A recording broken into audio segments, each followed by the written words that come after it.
Hi, I'm Jennifer Butler, and I lead our government services group here at Eisner-Amper. I'm excited to be joined again with Mark Cooper, and this time we'll be discussing the role and the current state of FEMA. With all of your experience in Los Angeles County and in Louisiana with the Governor's Office of Homeland Security, your service to the state, you also are playing a very special role with the newly appointed FEMA Review Council. So tell me a little bit about your experience with the council. Yeah, thanks, Jennifer. It's a pleasure to be with you again.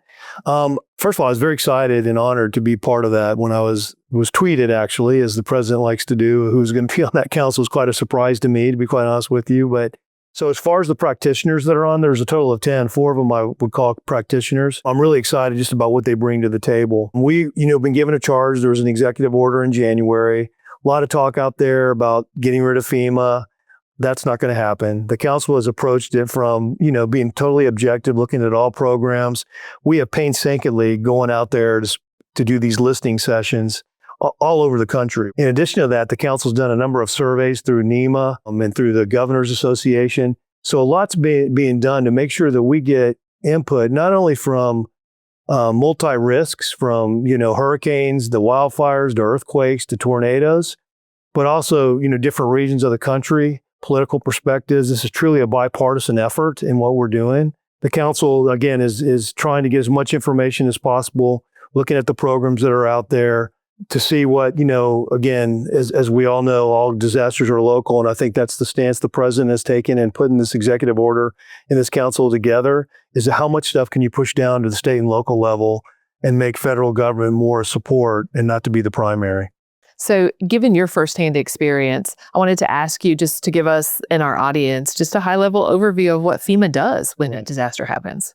Well, they've got a number of roles, and certainly it's emergency protective measures and assisting states and locals with that. I mean, initially that's what they're doing. They're approving temporary levees being built. They're approving, the resources required if there's an evacuation. So in the response part of it, they play a major role. They also, many people may not realize it, but the urban search and rescue teams that are all over the country, they coordinate that program where you get expertise. Like when I came with Los Angeles County to Katrina, that was part of that urban search and rescue. When we responded to Oklahoma City and to the 9/11, that was a team from Los Angeles as well as Florida and others that did that. So that's a very important role that they're doing actually in the response phase. And then of course in recovery, it's about the individual and individual assistance. What can they do to make people whole? But also as they're evacuating, what can they do to help them with, immediate expenses? And then, infrastructure that's destroyed. There's a number of grant programs, public assistance that helps with that.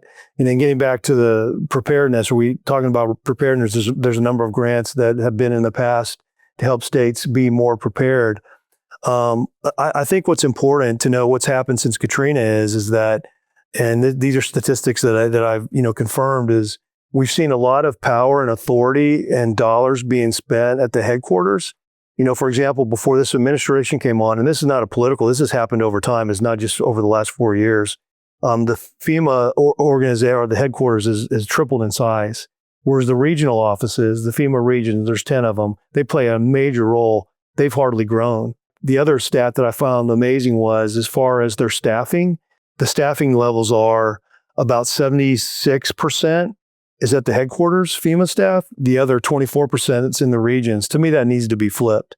But again, those are things that are important and things we're looking at with the FEMA Review Council. Yeah, and I appreciate you giving us an overview of the Review Council. There's always room for improvement. Right. Continuous improvement in emergency management is always welcomed. So tell us a little bit about what you think state and local governments should start to be thinking about as we're waiting for the Review Council's recommendations. So yeah, we're waiting for the recommendation. There's a lot of discussions, and it's no secret that what I said earlier about the president wanting to push it down to the state and local level. So whether it be grants and some of the other responsibilities, certainly a lot of that's going to fall more on the states. I think the FEMA regions need to have more responsibility. There's a lot of bureaucracy in the headquarters. But I think for states to prepare, obviously the relationship with the region is extremely important. I mean, some regions are more active than others. I mean, ours, Region 6, we have disasters all the time, as do Regions 9 and 4, which includes Florida.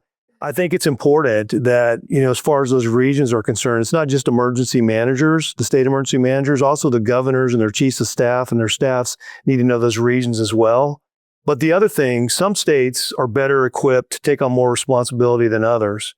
But even those states don't have the resources or the manpower to staff what's going to be required potentially, if these grants are decentralized, from the headquarters to the states. So certainly, relying on consultants and nonprofits to help with that, I think that states can start thinking about that. Yeah, I totally agree. Preparing early, making sure that they've got the trusted partnerships, giving them enough time to be able to do that. And I think, teaming up with nonprofits, folks that have been in this space, disaster consultants, really thinking about what the trusted advisors look like. So we talked last time in our Hurricane Katrina video about, consultants and the need for people who have, experience on the ground, trusted advisors, they have the technical capability.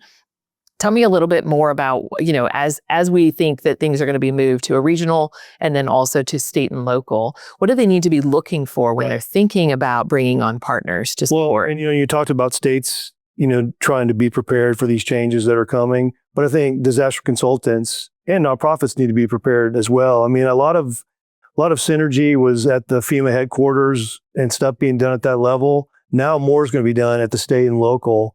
I think also, just having a trusted partner and a lot of the disaster consultants will have experience, people that have been there, done that. I know, for example, you've been there and done that many times in many of your roles. So having that trusted partner has to do with experience and what they bring to it. And also just the reputation obviously plays a major role. But again, it's going to be a whole new thing, the way this is being done, and the responsibilities are going to be put on the state and locals if things play out the way that they look like they're going to. So I think that's going to be extremely important. But again, changing mindset, because dealing with DC and the FEMA headquarters at the national level is going to be different than dealing with St. Bernard Parish here in Louisiana. So I think consultants need to look at that as well as nonprofits need to be looking at that too, to see how their roles are going to change. I think your advice is really great too, that disaster consultants need to start preparing for some of these changes. And I think one of the things where we need to do a better job is to be in great coordination with our state and local emergency management communities, and to also for them to be able to understand what our backgrounds are and to do their due diligence on past performance. So I think that's one of the things that we've seen during some of these major disasters is everyone wants to come to a community to help and to serve. And sometimes we're in a position where we have pop-up consultant companies, folks who don't have a lot of prior experience, who are coming in with good intentions, but maybe don't have the capacity or the technical skills to be able to do that. So as the former head of Louisiana Governor's Office of Homeland Security, as you guys were making decisions on bringing in other consulting firms, tell me a little bit about what it means for a firm to have that prior performance. Right. Well, just like the criticism that FEMA is now getting at the national level, I mean, the disaster consultants are an arm of the state and local government. But if they come unprepared, or if they make mistakes, or if they don't deliver, the focus is going to be on the state and the local government. So they realize that. So that's why they're going to want to find a partner that has that experience and not be a pop-up. But I know that is happening, but that's something state and locals need to think about, because there is going to be a lot more responsibility and a lot more technical responsibility that they're not going to have. So that's why I do think the reputation of the firms that they're selecting is going to play even more of an important role than in the past, because there's going to be higher expectations on the state and locals to deliver. Otherwise, it's going to be the same kind of criticism that's going on right now. And I think, obviously that's going to impact the governor, his reputation, the state emergency manager, the locals, the mayors, the counties, the parishes. So I think that's going to be extremely important. Thanks, Mark. This has been really insightful, and we appreciate you taking the time. So just to wrap up our conversation, centered on FEMA, centered on the FEMA Review Council, kind of what does the future state look like? Well, first of all, I'll say there is going to be some type of organization like FEMA, and the name may be changed. And to me, that doesn't matter. It's the service it provides. It's the resiliency that it helps states to become more resilient and helping them with their responses, and for them to supplement, not to be the primary in responding to disasters. I think we're going to be in a much better place based on what we've done with the FEMA Review Council and what I'm seeing in the discussion. I think we're going to make it easier for states to respond or to recover from disasters. These grant programs, they're very bureaucratic. They take a lot of time. You hear stories about years, and I think Katrina is just finishing up some of the things they've got going on. What we're talking about, and I think what the difference is going to be, by pushing those grants and the authority down farther down and looking at block grants. As far as the recovery, we're certainly going to see more responsive government to people's needs. Regions are going to have to rely on each other even more. So I think there's going to be that cross-state participation in disasters. Yeah, thank you, Mark. I really appreciate you taking the time to speak with me and share your insights. We appreciate your service on the FEMA Review Council, and we're very grateful that you're part of the Eisner-Amper team in helping us to support governmental entities after disasters. Thank you. Eisner-Amper's disaster management and recovery team helps you navigate the unexpected. With decades of experience and a customizable approach, we help you execute your recovery strategy.